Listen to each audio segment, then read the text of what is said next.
Steve Kerr is one of the top 5, top 6 coaches in NBA history. He is that great as a coach. He has proven it. But he ain't lie. He ain't lie. Steph Curry is the greatest shooter God has ever created. 883 more three-pointers made than any player in NBA history. A career 42.3% three-point shooter, minimum of 2,500 three-point attempts, okay? And the #1 free throw shooter, 91.1% all-time in NBA history. He is 37. He still moves without the ball, still in incredible shape. He is a model citizen. He is phenomenal. And oh, by the way, you ready for this prediction? I know we talked about LeBron James one day owning an NBA team. If Steph wants to, the owners would gladly, Board of Governors, invite him in before anybody else, including LeBron James. Steph Curry is that dude, and a 4-time champion and 2-time league MVP. He's that dude. You know when who butters your bread. Hello? Like, it's just really that simple for me.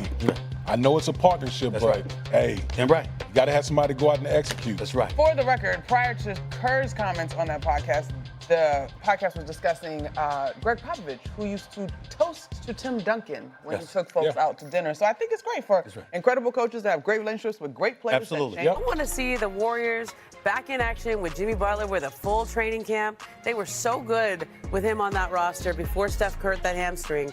And I know the Kuminga situation has dragged on all summer. It's gotten kind of ugly, but I expect him to be back on the team. And even if he isn't, Steph and Jimmy together have been great. And so I want to see how they come right out of the gates, because the last few years they haven't started fast, but this year they have the potential to build up a nice lead in that West. Who are the champions, my friend? That would be the Oklahoma City Thunder.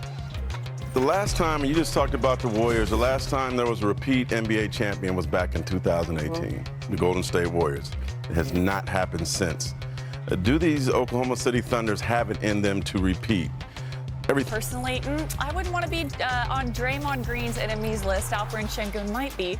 After this poster, I'll be. The Warriors host the Rockets on November 26th. Faces make their returns to their former homes, starting with LeBron James back in Cleveland. King James makes his lone visit on January 28th.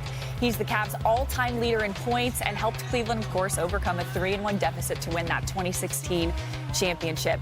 Next up is KD leading the Rockets into the Bay to take on the Dubs. Durant was a 2-time NBA Finals MVP with Golden State back in 2017 and 2018 before leaving in the 2019 offseason. Durant has won in 3 of the previous 5 trips back to the Bay since that move. And then Anthony Davis will take the court in LA against the Lakers for the first time since being traded last February. Davis, of course, spent 5.5 seasons with the Lakers and was a key member of that 2020 title team in the bubble. And on the other side of that Davis deal, of course, was Luka Doncic. And what was the most shocking move in recent history? Luka will head back to Dallas for the second time since Nico Harrison and company decided to move on from the 26-year-old. He had 45 points the last time he was in the city, where he spent the first 6.5 seasons of his career. In his first return, we saw a very emotional Luka, understandably so. Perk, how do you think round 2 is going to play out?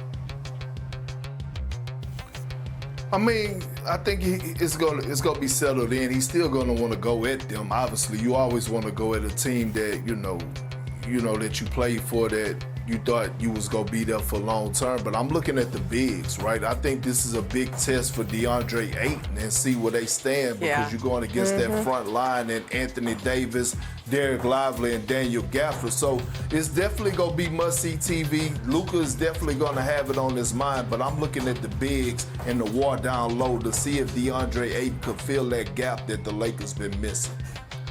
You know, oftentimes with like heralded #1 picks, they got too much hype. I don't think Cooper Flagg is getting enough hype. I think we should be talking about him more. I think he's going to be special, Captain America. He's just going to be something that will make it. You'll never forget about Luka, but they'll make them feel better. And I think he has a chance in this game to steal the headline and have the first major significant moment of his career. UD, what do you think? How is this going to go over? I mean, I'm going to take a page out of my late great mother's book, and it's time for Luka to forgive, but not forget.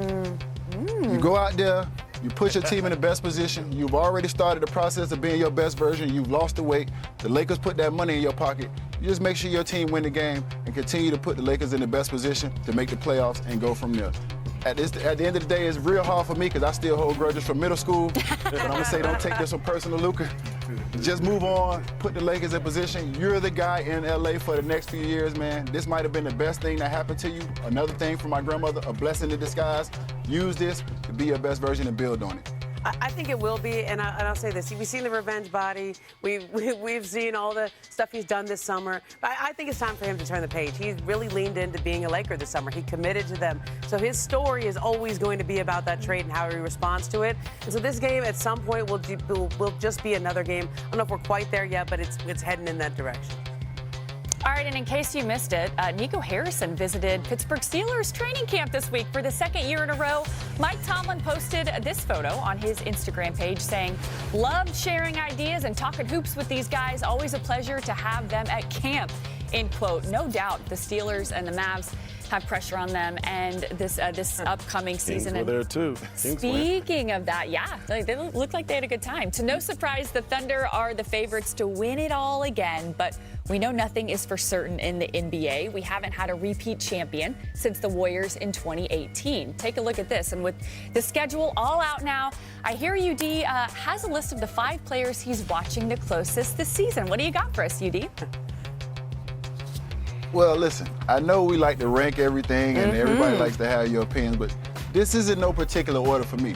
This is me sitting back as an OG, as a guy who's won championships, wanting to see these young superstars take the next step of leading their team into a championship. So I'm going to start off with Trae Young, my first guy, Ice Trae.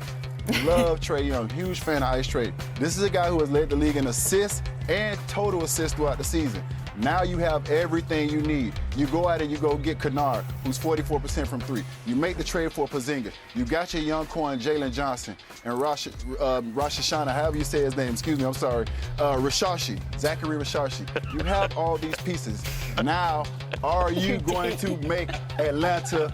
Listen, I messed up his name. I'm sorry. Listen, don't be mad at me. Perk, I took a page out your book. That was brutal. Yeah, it's all good. Well, listen, I took a page out your book, Perk. But listen, at the end of the day, now, Trae, you've made the first step by staying and being with these guys over the summer and not going to that Jordan camp and starting that leadership. Now can you put these guys in position to make Atlanta relevant again in the basketball world? So that's what I'm asking for Trae Young. My next guy, Paolo Banchero. You've been an all-star. To me, in my opinion, the Orlando Magic have been one player away the last couple of years. I love Mosley. I love Suggs. I love the dogs that you have in that locker room. Now you go out and get Desmond Bane, who gives you more space for you to dominate your one-on-one matchups, who gives you more space to make plays for other guys, who gives you another guy who can also run the point guard. I'm looking for Paolo to make that